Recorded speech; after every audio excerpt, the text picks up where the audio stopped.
Once Donald Trump got indicted and then arrested as a result of the New York hush money payment investigation, the consensus among political wonks became that his approval numbers, at least among Republicans, would actually go up. And this is, of course, because Republicans love claiming to be the victim, and they love to pacify Donald Trump when he plays the victim, when he goes around the country and acts like, oh, everyone's just trying to get me, and every investigation into me isn't actually because I committed any wrongdoing. It's all just part of a Democratic hit piece. It's a witch hunt, and it's all very unfair, despite, of course, Republicans claiming to be the people who support rule of law, law and order, personal responsibility, not acting like a fragile special snowflake, all these other things. They do make an exception to these rules when it comes to their dear leader, Donald Trump. So the prediction was that the indictment/arrest news was actually going to help Donald Trump in the upcoming primary battle. And it seems like that's actually playing out, because we now have a new poll from Reuters Ipsos, which shows that Donald Trump is at 58% support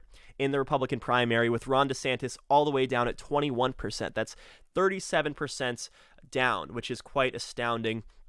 Now, we know that DeSantis tends to do better in these poll matchups when he's in a one-on-one competition against Donald Trump, since his support doesn't get diluted amongst these other candidates who don't really have a chance realistically. But at least as it pertains to this poll, it doesn't seem to have that much of an effect, because in this poll we see Donald Trump at 58%, we see DeSantis at 21%, and then all the way down at the bottom of the list, we see Mike Pence at 4%. He probably shouldn't even just bother to run at this point. I don't see what reason he would want to get in this race for. Nikki Haley is at a pathetic 1%, even though she is officially running. We have Liz Cheney, who's at 3%. She may run, but my guess is that if she does decide to run, it would be as an independent to sabotage a potential Trump candidacy rather than to run as a Republican, where she'd have no shot at the primary. We have Mike Pompeo, Vivek Ramaswamy, and Glenn Youngkin, who all have 1% support, and then Kristi Noem, Chris Christie, Tim Scott, and Chris Sununu all are at 0%. Now, this poll is particularly good for Trump. His 58% is up from the same poll that had him at 48% earlier this month, and 44% from the middle of March. We, of course, can never glean too much from one poll, and we tend to see regression back to the mean. But it is important to remember that more charges may soon be coming against Donald Trump, particularly out of Georgia and maybe even from Washington, D.C. If that's the case, Donald Trump may be able to build up on his momentum, and this race could be over before it even starts. The first primaries aren't until February of next year, so that's like 10 months away from now, and there's plenty of time remaining. But with DeSantis currently so far behind, he may get scared out of announcing altogether. He may assess that it's just better for him to wait until 2028 or 2032 if he wants a real shot at winning this thing, because at that point, Donald Trump is not going to be in the picture anymore. And as long as he can continue to stay relevant in the world of politics, keep doing what he's doing in Florida, maybe he'll be able to still be relevant and run a successful campaign in a future election cycle. Of course, DeSantis seemed to have a real shot at winning this thing following the 2022 primaries, when he way outperformed the Trumpian candidates. But I believe that his star may have peaked too early, and now it's Donald Trump's turn once again.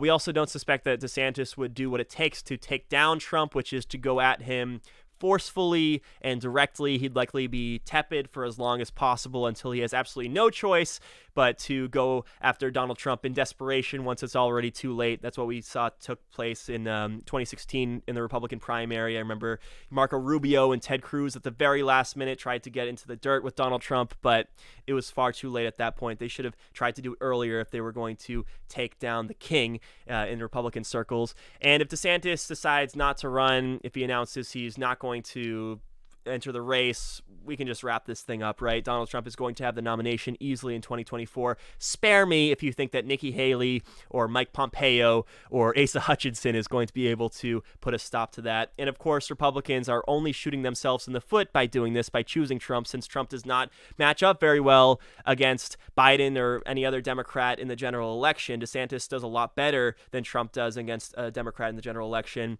and Trump is going to have this stench of criminality now on him that he didn't necessarily have in prior election cycles. Plus, there's these other things that he has to worry about, like the Capitol insurrection. This will be the first time that Trump is on the ballot since January 6, 2021. So that's probably not going to play well amongst general election voters. So there's this real Stockholm syndrome going on within the Republican Party, where even if other Republican figures and right-wing voters know that he's bad for the party, he lost them elections in 2018 and 2020 and 2022, and he's probably poised to do it again in 2024. Even though they know all that stuff, everyone's still too afraid to cross him, and I guess they just love his personality so much that they'll be willing to support him even when the evidence shows that he is a loser and he's only hurting the party. So that's the latest on the polling. Trump seems to be running away with this thing at the moment, and we'll see if Ron DeSantis even decides to get into this race, because it's not looking so good for him at the moment. All right, we're going to go to a break right now. We'll be back with much more of the David Pakman Show right after this. We've talked on the show about how internet service providers have been logging everything their customers do online and selling that data. Tech companies use trackers in websites and apps to collect your data.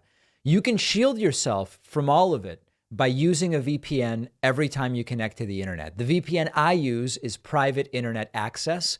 It's the only VPN that has proven multiple times in court they do not log your activity.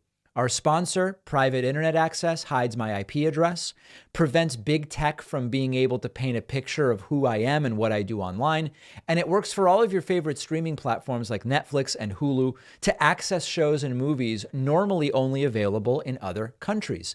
It's one of the only VPNs that works for peer-to-peer file sharing. And the best part is you can protect unlimited devices with just one account. Going online without private internet access is like leaving your phone unattended in a crowded room. Anyone can just take a glance. My audience gets 83% off. That's just $203 a month, plus 4 extra months for free. Go to piavpn.com/Pakman. The link is down below.